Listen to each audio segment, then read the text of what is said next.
First of all, a little bit about me. If you don't know me already, here's a little bit about who I am. This is a picture of myself with Janet in the upper left. We are business partners as well as life partners for 30 plus years. I am the author of a book called Lessons from Mars. I am a yoga instructor. I have a thing for old English cars, and Ian, if you're listening, you'll appreciate that, I hope. And I am a dad, as well as being a husband. I'm a father, and not just a father, but also the father of a trans daughter, which came into our lives just about a year ago. So lots going on in my life. If you're curious, we can always catch up after this, but that's something about me. So let's talk about what we're going to cover in the next 30 minutes or so. First of all, I'll start with what I think is wrong with typical team building. Then I'll talk about what I learned while I was at Mars, where I spent 17 years, a lot of that working with teams. Then I want to talk about how that led to some conclusions about what actually works when it comes to teams and team building. And then at the end, I want to give you some sense of what I think you might do with all this information, how you can put it to work. So first of all, let's talk about what's going wrong with typical team building. There's an exercise I do when I speak, and I ask the groups this question. I'll ask it to you as well. How many teams are you on? Now, if you're at work, Jenny, I know you, and Kate, Chris and Ian, this might be different for you, but how many teams are you on? And I'll ask my participants to make a T-chart on a piece of paper. Janet suggested you grab a notepad. A T-chart just meaning a line across the top and one line down the middle, column A and column B. And in column A, I ask that you write how many teams you're on at your organization. And then in column B, I ask that you write down how many teams you should be on. So column A, how many teams am I actually on? And by the way, think broadly about that, not just the person you report to or the team that you're on with your peers, that includes your boss, but project teams, steering teams, planning committees. Tick on down the list. How many teams are you on? And how many should you be on? And then I'll ask, once you've had a chance to make some notes about that, for how many of you is column B the same as column A? In other words, I'm on exactly the right numbers of teams. I'm on 8 teams and I should be on 8 teams. And by the way, at Mars, we found that people were typically on 6-point-something teams. Then I'll say, okay, for how many of you is B larger than A? In other words, I'm actually not on enough teams, right? So B is how many should I be on? And I should be on more than I actually am. Typically, that is unusual for people to have that circumstance. It's more like the third question, which is how many of you is column A larger than column B? In other words, I'm on way more teams than I really should or need to be on. And that's part of the problem we face with collaboration. In other words, team has become a catch-all. Teams are treated as a panacea to organizational issues, problems, and opportunities. We make a team around everything. And I believe that if we want to do better in this space, if we want to collaborate better, the key to that is to actually go the other way and collaborate less. And how do you do that? By focusing your collaboration on what really matters the most, what will benefit the most from collaboration. These 3 lines are my thesis. This is what governs my work, my thinking, and my writing. This is really what we're going to dig in today. Now, in this first section here on the trouble with team building, we're going to look at 2 things. First of all, what I call teamwork hype, which leads to what I then call anemic over collaboration. Everybody trying to be a team about everything, and therefore really not getting anything done. And the second challenge we face with this is that we then try to apply team building to all of this. Team building that actually doesn't work because it doesn't address the right issues, and that's just a waste of everybody's time and resources. So let's go for it. First, let's watch a little video.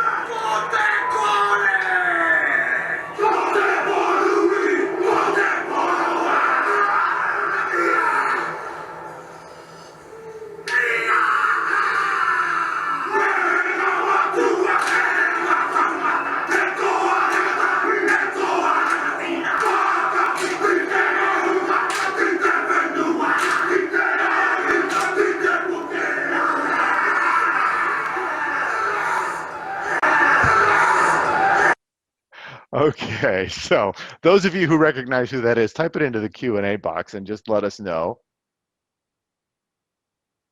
that you're aware. For those of you who aren't, this is the New Zealand All Blacks, and it just so happens this is the national rugby team of New Zealand. Right now, I think the Rugby World Cup is taking place in the UK, and pure coincidence.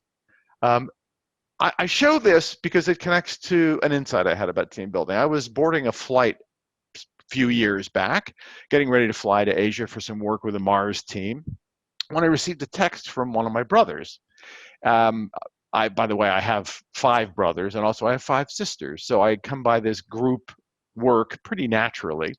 Anyway, in this text there was a video embedded, and what I was seeing, what I could make out, it was an iPhone 4 or 5, so it was relatively small, was 2 rows of guys, they were all guys, in khakis and polo shirts, facing each other and shaking their arms and sticking out their tongues and apparently emitting some sounds.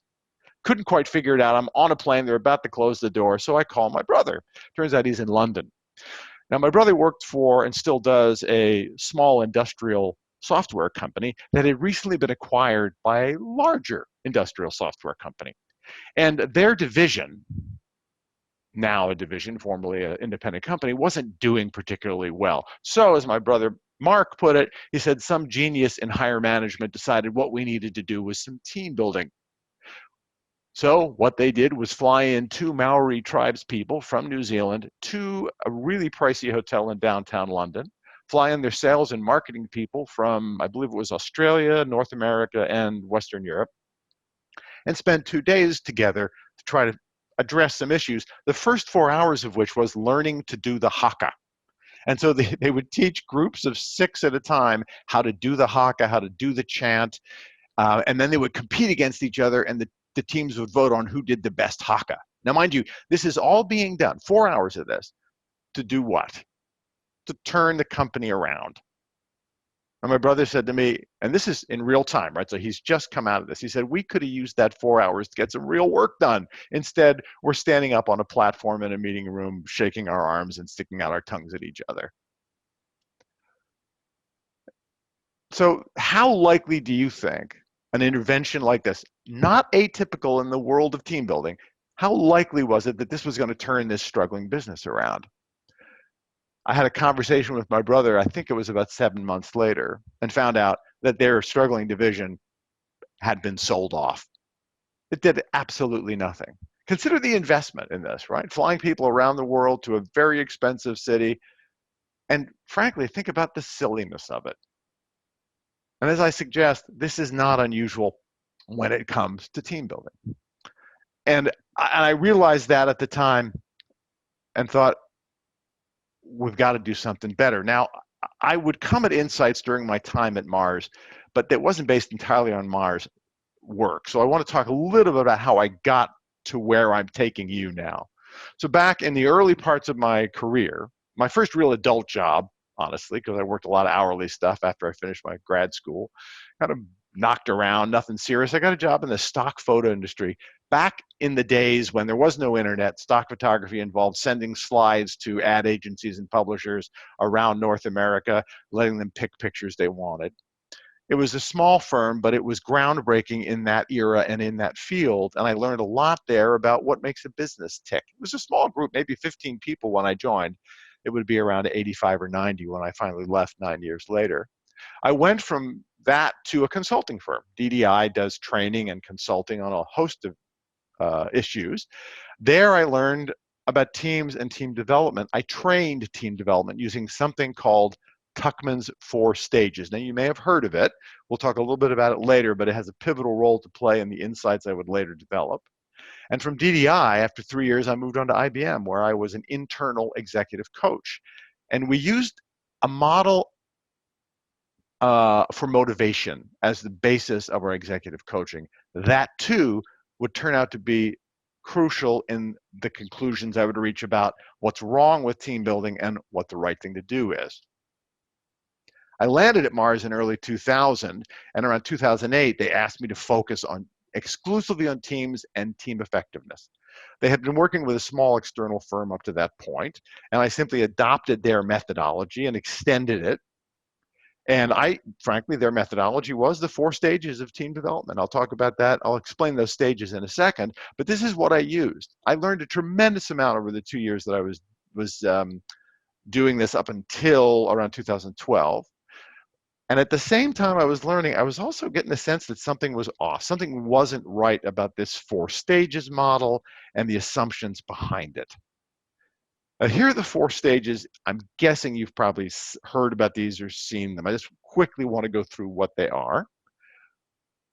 Begins with forming in the upper right, then storming, then norming, then performing. The rhyming is very nice, helps us remember. Forming suggests that the team is well, as the name suggests, coming together. They're getting started, and the tendency in these early stages is to play nice. Everybody wants to get along, be seen as a nice person and a good person. So conflict, which by the way is the underlying theme throughout this model, tends to go underground. In the storming phases, teams start to surface conflict. They get a little more comfortable with each other. They know each other a little better. So cracks start to show in all the politeness and friendliness. The norming stage is all about working through the conflict and being able to work together more productively and even process your conflict more productively. And finally, performing is all about just getting the job done. The conflict goes way into the background and it's just about getting the work done. Now, I was using this, I guess by the time I got to the point of the research I did, I'd been doing this for about 2 years, 120 plus teams, and I was considered pretty much a guru at that point of team stuff within Mars Incorporated. And it was at that point that the Mars University, which is their manager development branch division within the HR function, came to me and said, would you create some team content for our core manager development programs? Now, I had taken a master's degree in organization development. I knew a lot of models, but I was really schooled in this 4 stages thing. And as I said, it didn't feel quite right. Let me give you an example of what I mean by that. So anyway, pause for a second. They asked me to do this, and I'm worried, right? Because I have this unease from situations like the one I'm about to explain. Mars has a small horse care business. Many people don't know that. It's part of the larger pet care business. Lots of people surprisingly aren't aware that pet food and pet products represent about 50% of Mars's total revenues. But anyway, I was working with the horse care team in a little town in Ohio. It's a small team, just 6 people. They'd asked me to come in and help them improve their performance. I think I was the second or third person that they'd asked to come in. Some of the external folks I talked about earlier, the ones whose approach I had mimicked, were used earlier. So anyway, I happily fly in. Now, before I do that, by the way, I interview all the team members and I give everybody a survey. So I have a lot of data, which I condense into a report. I strip out everybody's names and I share this report when I show up in Dalton, Ohio, about 3 or 4 weeks later and say, hey, team, take a look at this data. And I want to break you into 2 subgroups. Go off, work together and reach some conclusions about it. And then come back and I'm going to ask you some questions. One of those is going to be, what stage of the 4 stages is the team at? And so, being good, dutiful Martians, off they go. They spend 25 or 30 minutes working through my data summary. They come back. And when it comes to the question of which of the 4 stages would you say this team is in, one group says they're in the forming stage, stage 1. The other says they're in stage 3, norming. So I'm a facilitator. I facilitate a discussion about, wait a minute, there's a difference here. Let's talk about that. The resolution was, we all agreed, the 6 of them and myself agreed that it was, in fact, stage 2. They were in the storming stage, the time when conflict is starting to bubble up, which is why they'd asked me there in the first place. What was interesting was at that point, when we all agreed it was stage 2, one of the team members raised his hand and said, hey, stop. Something's not right here. I said, okay, so tell me more about that. He said, you're the 3rd consultant, I think, that's come in here and used this framework with us. And every blessed time you guys come in here, we're at stage 2. We've been doing this for 2.5 years and we haven't gotten anywhere. Something's wrong. Something's either wrong with you guys or something's wrong with us, or maybe it's your model. I don't know, but something's wrong. And that really caught me up short because he was right. I'd worked with, as I think I suggested previously, up to 120 teams at this point, and I kept ending up going back and finding they were in more or less the same place they'd been originally. Something was wrong with this focus. I felt more like this guy, a snake oil salesman, than any kind of a guru. And here I am now. Mars University says, come create a program for us on Teams that we can train all our managers in. And I'm thinking, I'm a charlatan. What do I know? Right? This whole thing about surfacing conflict and getting people to work on the relationships was not paying off. And I couldn't in good conscience build a program around something that wasn't going to work. So I felt a little stuck. Let's go back in time for a second. I worked for a consultancy back in the 1990s. That's the place where I first learned about the 4 stages. And that gave me the opportunity to go into lots of companies. So I knew about other places. I wasn't just a Mars guy. I knew about AT&T and General Motors and Pfizer. You walk into any one of those offices and you'll see this sort of poster hanging on the wall. It's all about teamwork in the generic. Right? It's all about team spirit and relationships. You see these posters, you see framed quotes on the walls. Walk around the office, you'll see on people's desks carved blocks with their Myers-Briggs types, or maybe their disc profile, doesn't matter. You'll notice all these artifacts of teamwork urging people to collaborate and be a better team player. Stick around a little longer, and you'll notice that, in fact, most of the work is getting done by individuals, despite all these artifacts urging teamwork. And if you're around long enough, you'll also notice something else. That cynicism about team building and teamwork is just under the surface. People really do think the haka and the ropes courses and the bowling nights are not just silly, but a waste of their time. And that's a shame. It's a shame because the promise and the potential of collaboration is very real. And here we are facing a world that's gotten very cynical about it. So what's the impact of that? When I was doing my work at Mars on teams and teamwork, Mars was spending about 400,000 US dollars a month on one external team consultancy, that firm I talked about previously. 400,000 a month. So they asked me to create this thing. What I've been using isn't working. I scoured the literature. Most of it I got while I was in grad school. I found nothing there. And one of my Mars colleagues said, you know what, Carlos, you should look at all that data. You worked with 100 plus teams. You must have learned something. Well, I didn't admit I was a bit skeptical because I felt like I really hadn't learned anything except that it didn't work. But I said, okay, I'll do that. I'll go back into the hundreds of hours of interviews and all the surveys and see what I can find.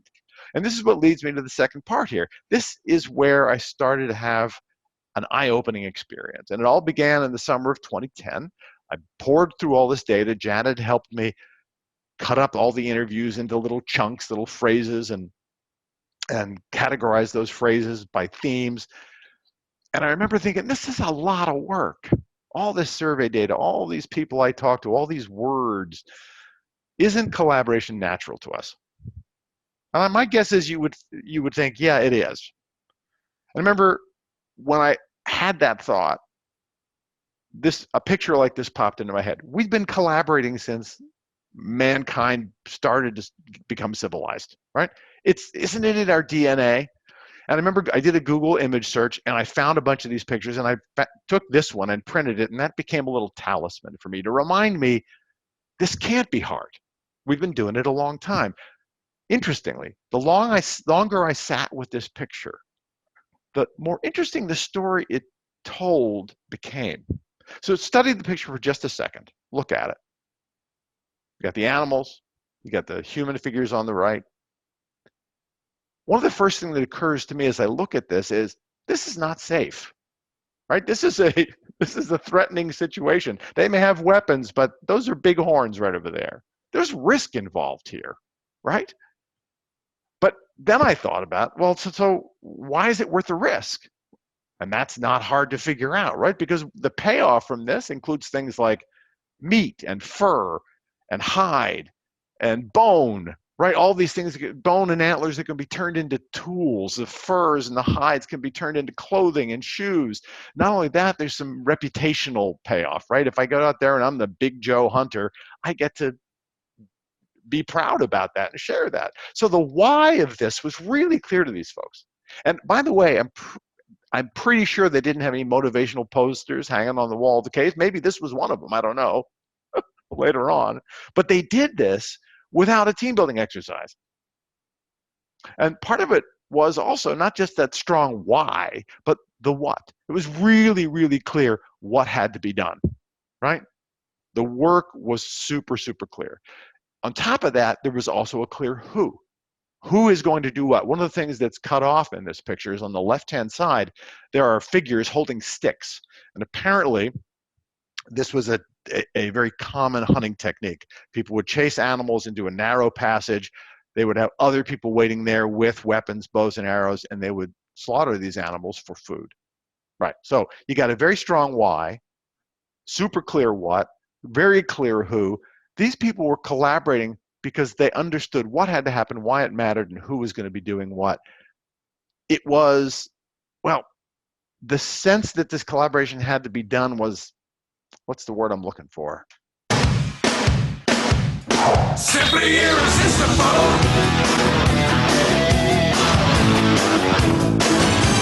Simply irresistible.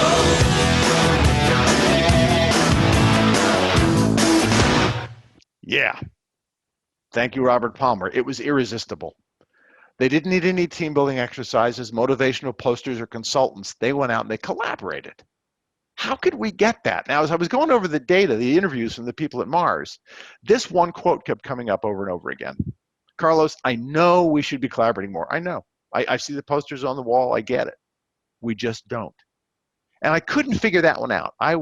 Again, I keep hitting these points in this research when I'm stuck. Why would smart people who know what's expected of them not do it? And now things begin to get clear. Why? Well, you know the old saying, when you want something done right, you do it yourself, right? This is what was motivating these people. Teamwork was more of an interference than it was an aid to them getting their job done. These were highly motivated, driven people who wanted to get the results they'd pledged to the company. They weren't going to bother with collaboration unless they were stuck and they needed some help. And Mars folks are very helpful, always were.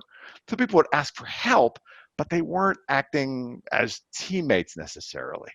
And so I'm facing this reality going, okay, smart people not doing what's expected of them. I get it. I understand why.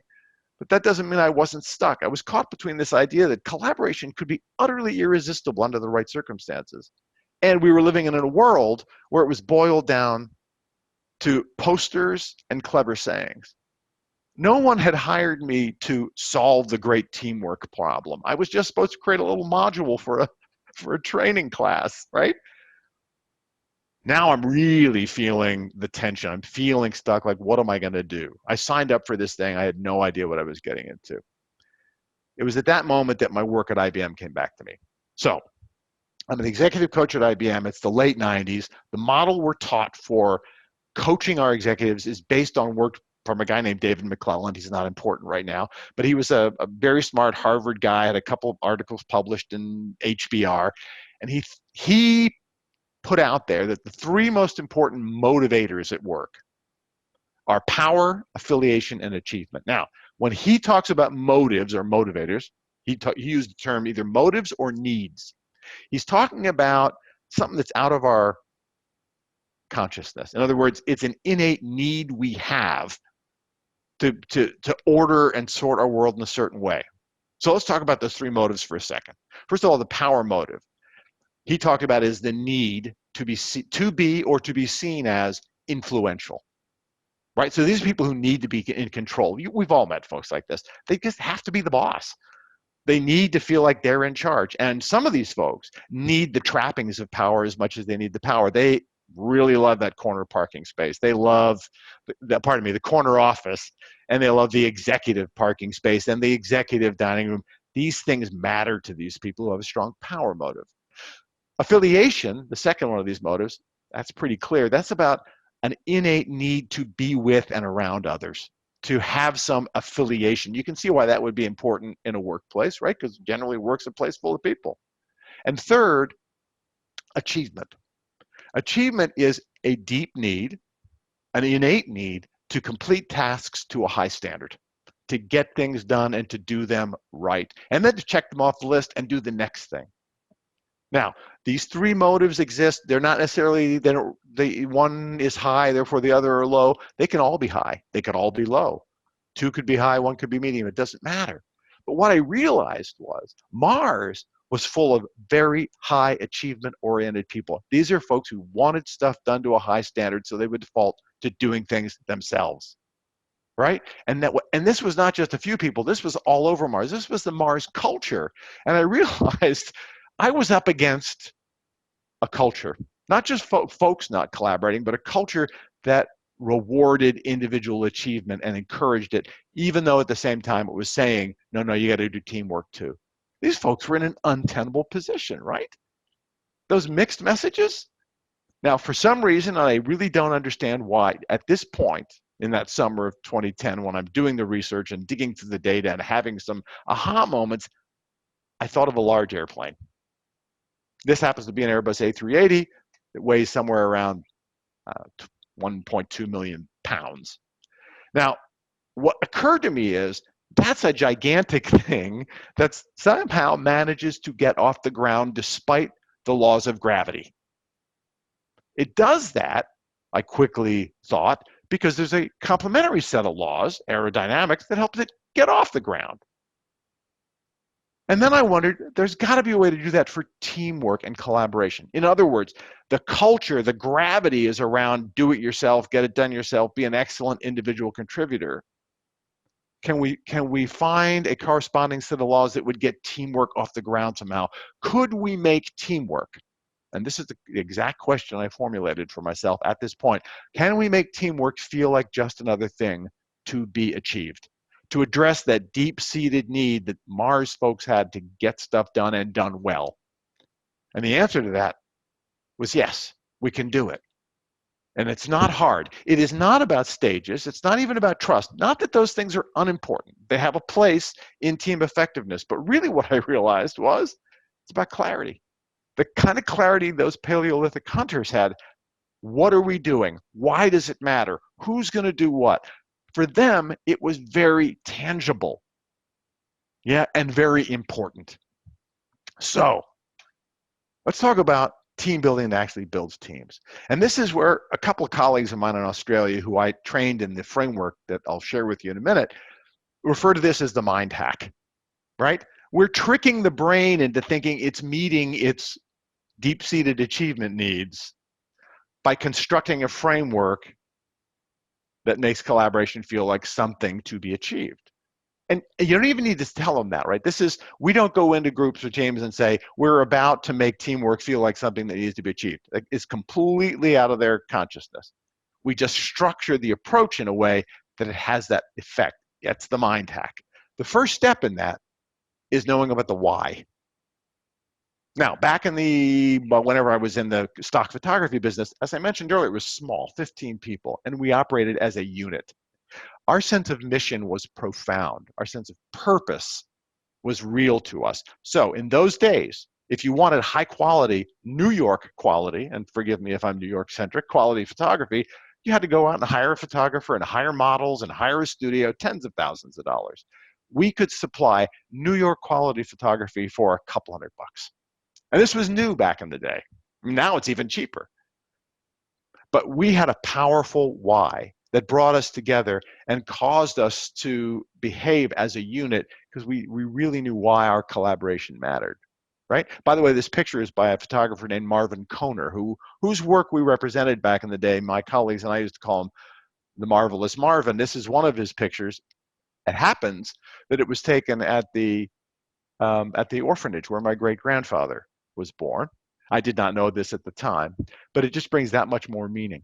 So the first part of getting folks engaged in collaboration, helping it feel like something to be achieved, is a powerful, compelling why. What I talk about is a team purpose. Different from a corporate purpose. It's really just about what's the purpose of our collaboration. First, we get that right with teams. Then we dig into this what part, right? So what I'll ask teams to do is, sitting around a table, and I just did this 2 weeks ago in Denmark, I want you to write on sticky notes all the tasks or projects you're responsible for, one project per sticky note. right? So people will end up with 5, 10, maybe 15 sticky notes. And then we ask the question, of all that work you've got, how much of it really requires the entire team collaborate? Right? How much of it would deliver on that purpose that we've established, the why of your collaboration? So there's total team collaboration, and that's typically limited to 2 or 3 things at most. Then we'll say how much of the work you've got needs collaboration, but only a subset of the team. We don't need everybody out doing the haka together. We just need 2 or 3 people who can get this job done effectively. And finally, individual work. And this is one of the most liberating aspects of this. How much of the work you've got can be done by individuals? And so all of a sudden, the what of our collaboration, or maybe which is the better word, which collaboration actually, which work actually requires collaboration and which doesn't?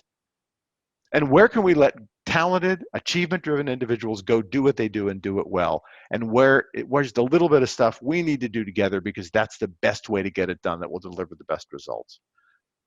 So all of a sudden what we've done is we've moved beyond good intentions and posters and quotes to a framework to deliver collaboration. Why?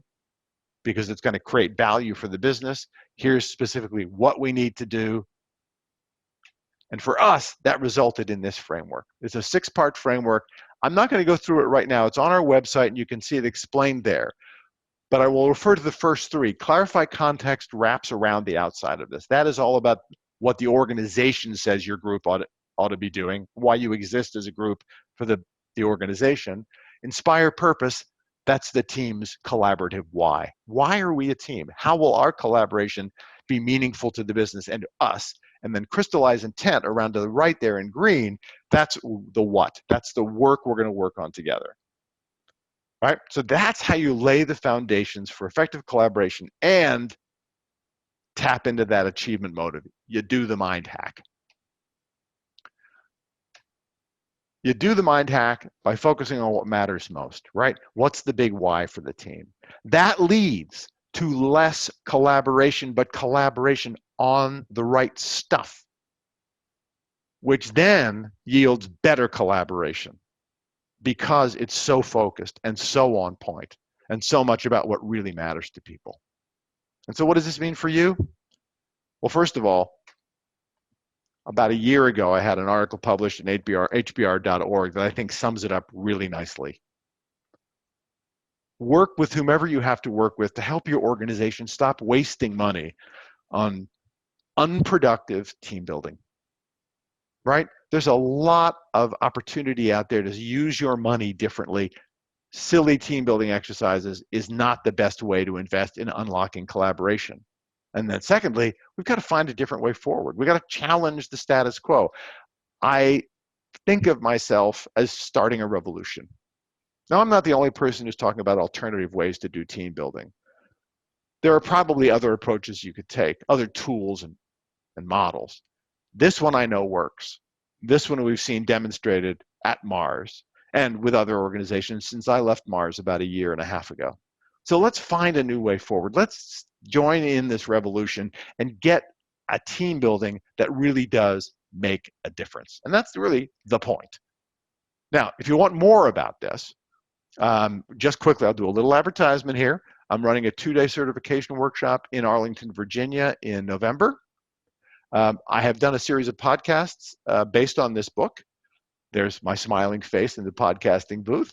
Those are mini podcasts and easy to listen to. I talked about that at the top for those of you who are here early.